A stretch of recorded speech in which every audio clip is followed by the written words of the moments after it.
مفتی صاحب میری طبیعت بہت زیادہ خراب رہتی ہے، ساتھ رشتہ دار رہتے ہیں جو جادو سے اور شیطانی لوگوں سے رابطے میں ہیں، اور جب میری طبیعت خراب ہوتی ہے تو فوراً مجھے کہتے ہیں جیسے غیب سے ان کو خبر آئی ہو، دعائیں وظائف بھی پڑھتی ہوں مگر حالت خرابی چل رہی کافی سالوں سے، اس لیے شادی بھی نہیں ہوئی، عمر بھی کافی ہو گئی، شیطانی لوگوں کے ساتھ رہنا مجبوری ہے کیونکہ علیحدہ گھر کی فکر نہیں کسی کو، میرے دین دنیا خسارے میں ہے، اور بھائی کو کچھ کھلا دیتے ہیں کہ وہ مجھ سے جھگڑتا اور ظلم کرتا ہے، بہت پریشان ہوں، گھر والے کہتے ہیں کہ تم دعائیں نہیں پڑھتی اس لیے پریشان ہو، کوئی حل بتا دیں اور پڑھنے کے لیے خاص معمولات بتا دیں۔ آپ کے گھر والے چونکہ جادو ٹونے اور ٹوٹکے میں اور عاملوں میں لگے رہتے ہیں اس لیے گھر میں پریشانیاں آ رہی ہیں، جب تک گھر کا ہر فرد ان عاملوں اور روحانی ٹوپی ڈراموں سے توبہ نہیں کرے گا اس وقت تک گھر کے حالات ٹھیک نہیں ہوں گے۔ گھر میں ایک آدمی کا کسی ٹوپی ڈرامے سے تعلق ہو گیا نا، مجھے روحانی عامل کہتے بھی عجیب سا لگ رہا ہوتا ہے، اتنا عزت رسپیکٹ کیوں دوں میں؟ ایسا لگ رہا ہے نا کہ جیسے آپ مرزا غلام احمد قادیانی کو کہہ رہے ہو کہ محترم قادیانی، ابے سمجھتے ہو؟ پورا گھر لپیٹ میں آئے گا اور پھر پورا خاندان لپیٹ میں آئے گا۔ ایک خاتون کا فون آیا کہ مجھے گھر میں طبیعت خراب ہوتی تھی، میں کسی روحانی عامل کے پاس گئی، اس نے کہا تم، اور کسی مفتی کے پاس گئی، دیوبندی مفتی تھے وہ، انہوں نے کہا کہ یہ تمہارے اوپر یہ کیا ہوا ہے تو فلانا کیا ہوا ہے، تو میں نے علاج کرانا شروع کیا، میں ٹھیک ہو گئی، لیکن میری سانس اب پتہ نہیں 1-1 فٹ اچھلتی ہے بستر پہ جب اس کی طبیعت خراب ہوتی ہے نا، تو اب میں ان کو لے کے جا رہی ہوں۔ میں نے کہا آپ کی سانس کے ٹھیک ہوتے ہی سسر 2-2 فٹ اچھلیں گے انشاءاللہ، حقیقت۔ ابھی سسر سکون سے اس لیے بیٹھ رہے ہیں کہ اچھل کون رہی ہے؟ سانس اچھل رہی ہے، وہ ٹینشن میں ہے، جیسے ہی وہ سکون میں آئی تو ٹینشن پارسل کرے گی وہ، پھر سسر کیا کریں گے؟ وہ اچھلیں گے 4-4 فٹ۔ سسر کے ٹھیک ہونے سے پہلے گھر میں کوئی اور پھر خاندان کا 6-6 فٹ اچھلے گا۔ میں نے کہا اب آپ اپنا خاندانی نام رکھ لیں اچھل کودوی، لوگوں کے نام ہوتے ہیں نا بھائی، نام ہوتے ہیں نا خاندانی نام، تو اب یہ اچھل کود قیامت تک کے لیے آپ کے خاندان میں چلے گی، کیونکہ آپ کا تعلق ہو گیا روحانی عامل سے، جن چڑیل بھوت اتارنے والے سے۔ اب زندگی بھر کے لیے ان جھمیلوں میں، آپ نے دیکھا ہوگا کچھ لوگوں کے انگوٹھے پہ دھاگا بندھا ہوا ہے، کچھ کے یہاں بندھا ہوا ہے، یہاں کچھ باندھا ہوا ہے، ادھر کچھ باندھا گیا ہے، وہ فلیتے پلیتے زندگی بھر کی ان کی کیا ہے؟ ٹینشن۔ ان وہ فلیتے نکلتے بھی نہیں ہیں، اصل میں لفظ ہے فتیلہ، فتیل کہتے ہیں دھاگے کو نا، یہ بڑا مہذب لفظ ہے، تو ہمارے حضرت اس کو بگاڑ کے پڑھتے تھے فلیتا، تاکہ اس کی نفرت لوگوں کے دل میں بیٹھے، فتیل نہیں کہتے تھے فلیتا، پھر حضرت نے اس کو بنا دیا پلیتا، کہا کہ اس کی جتنی انسلٹ کرو اتنا اچھا ہے۔ تو فلیتے پلیتے بندے ہوئے ہوتے ہیں، یہاں دھاگا ایک، ادھر دھاگا ایک، ادھر نکالو پتہ نہیں، ادھر کوئی تعویذ، ادھر دھاگے، پھر وہ یہ جو آدمی ایک دفعہ ان چکروں میں پڑا زندگی اس کی ہمیشہ کے لیے ہوئی برباد۔ ایک دفعہ نا ان کو جھٹک دو ایسے کر کے، بولے اللہ میں بیمار ہو جاؤں، ٹھیک ہو جاؤں، جن آئے، چڑیل آئے، بھوت آئے، جادو آئے، ٹونا آئے، میں نے روحانی عاملوں کے پاس نہیں جانا، تو مجھے ٹھیک کرنا چاہے کر دے، ورنہ میں اسی میں مرنے کے لیے تیار ہوں، مر جاؤں گا میں نہیں جاؤں گا۔ جب تک یہ جذبہ نہیں ہوگا آپ کی جان ان چڑیل اور بھوتوں اور جادو سے نہیں چھوٹے گی، بتا دوں میں۔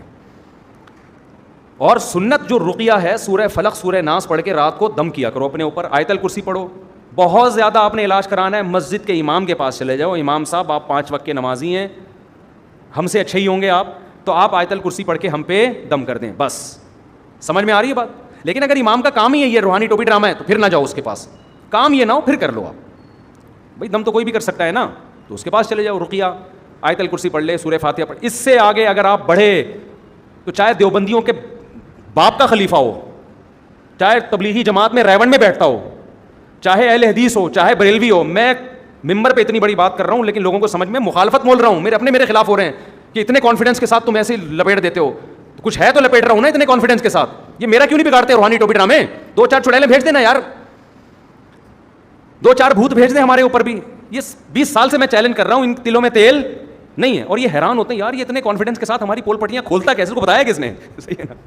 آپ تو سوچ رہے ہو کہ یار یہ مفتی صاحب مخالفت میں مبالغہ کر رہے ہیں، روحانی عامل کہتے ہیں یار ایک بندہ ہے جس کو ہمارے اندر کا کیسے پتہ چل گیا، تو یہ اندر سے ہو رہے ہوتے ہیں یار اس بندہ یہ جو کہہ رہے ہیں ہم ہیں واقعی، ہم سچی مچی کے ایسے ہی ہیں، کچھ بھی نہیں ہے ہمارے پاس، کہتے ہیں نا علوم ہے، علوم، جس کے پاس کوئی علم نہیں ہوتا نا اس کو علوم کہا جاتا ہے، علوم کے سمندر کا مطلب کچھ بھی نہیں ہے، پتہ نہیں کیا علوم ہے، کدھر بیٹھ کے تو نے کون سی یونیورسٹی میں کون سا سلیبس کہاں سے سینہ بسینہ چلا ہے، ٹوپی ڈرامہ A to Z فضول، تو جن چڑیل بھوت کا کوئی علم نہیں ہے میرے بھائی، آج کل تو ویسے بھی نہیں ہے، شاید کوئی پرانے زمانے میں کوئی ہوتا ہوگا، آج کل تو بالکل بھی نہیں ہے، تو اس لیے سیدھا سیدھا بیٹھ کے نا رقیہ وقیہ بس یہ سورہ فلق سورہ ناس یہ کر لیا کرو، آیت الکرسی۔ مسجد کو نیک آدمی سے دم کا زیادہ فائدہ ہوتا ہے، جنات اس سے ڈرتے ہیں، ہم تو نیک بھی نہیں ہیں، مشہور ہیں، نیک مشہور ہو گئے نا، تو جنات میں بھی انسان مشہور ہو جاتا ہے۔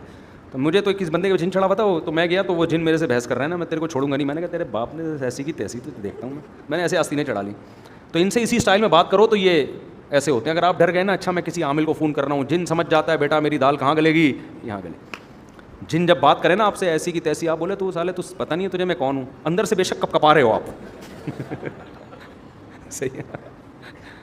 تو ایک صاحب کو خواب آتا تھا, انہوں نے مجھے بتایا میں نیند اور بیداری کی حالت میں ہوتا, میرے پاس ایک شیطان آتا, جن آتا, مجھے یوں کرتا اور میں گھبرا کے آیت الکرسی پڑھ رہا ہوں اور میں یہ پڑھ رہا ہوں اور میری آنکھ کھل جاتی, وہ جن مجھے بہت تنگ کر رہا ہے, تو آپ مجھے کوئی وظیفہ بتائیں. میں نے کہا وظیفہ تو تم نے پڑھ لیا نا, ہوا علاج. کریں نہیں وہ تو اور مسلط ہو رہا ہے. میں نے کہا اس کا حل یہ ہے, اب اگر جن آئے نا تو وظیفہ نہ پڑھو, اب کیا کرو, آستینیں چڑھا لو. بولا آدھرا, اور رکھ کے لگاؤ ایک تھپڑ. بولے تیری ایسی کی تیسی.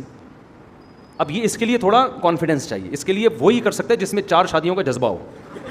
یہ ایک والے کا کام, کلے آدمی کا کام نہیں ہے یہ, سمجھ رہے ہو.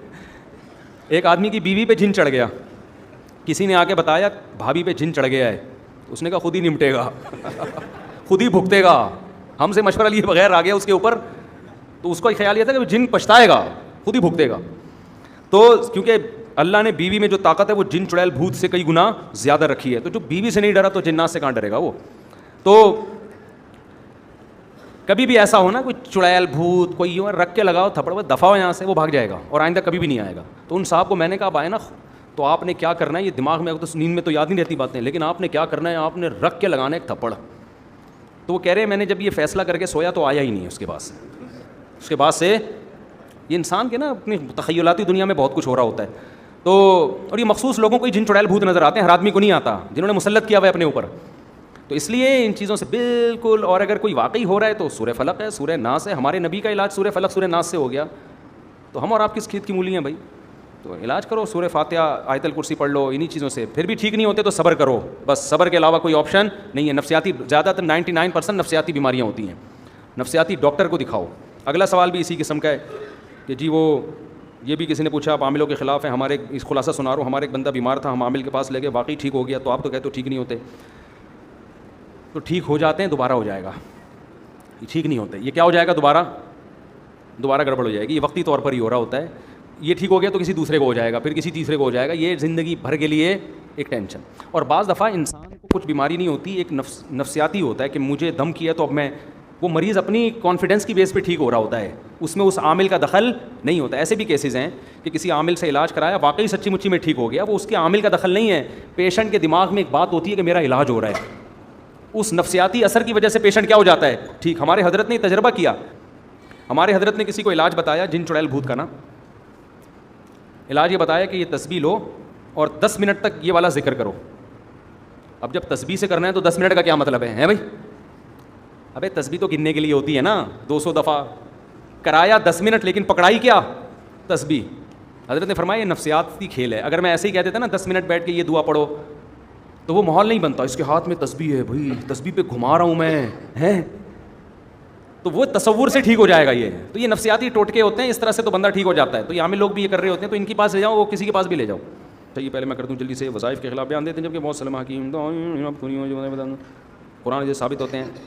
یہ بڑی بات کرتے ہیں لوگ کہ ہم جو وظیفہ بتاتے ہیں قرآن حدیث سے ثابت ہے. دیکھو قرآن حدیث سے تو الحمدللہ رب العالمین بھی ثابت ہے, الرحمن الرحیم بھی ثابت ہے, مالک یوم الدین بھی ثابت ہے, ان اللہ علی کل شیء قدیر بھی ثابت ہے. تو اس کے لیے عامل کے پاس جانے کی کیا ضرورت ہے آپ کو. وہ منتخب آیت لائے گا تو بولو یہ اس موقع پر یہ والی آیت کہاں سے ثابت ہے, یہ سوال پوچھو اس سے. یہ کیوں پڑھوں میں, وہ والی کیوں نہیں پڑھ لوں. بچیوں کی شادی نہیں ہو رہی, سورہ مزمل 7 دفعہ پڑھو, تو کہنا سورہ مدثر کیوں نہیں پڑھوں, ہے بھائی, قل اللہ کیوں نہیں پڑھوں. وہ کہے گا نہیں سورہ مدثر 21 دفعہ, 21 کیوں, 31 کیوں نہیں. نہیں آ رہی بات سمجھ میں. تو پھینک رہے ہوتے ہیں, پھینکنے پر گورنمنٹ کی طرف سے کوئی پابندی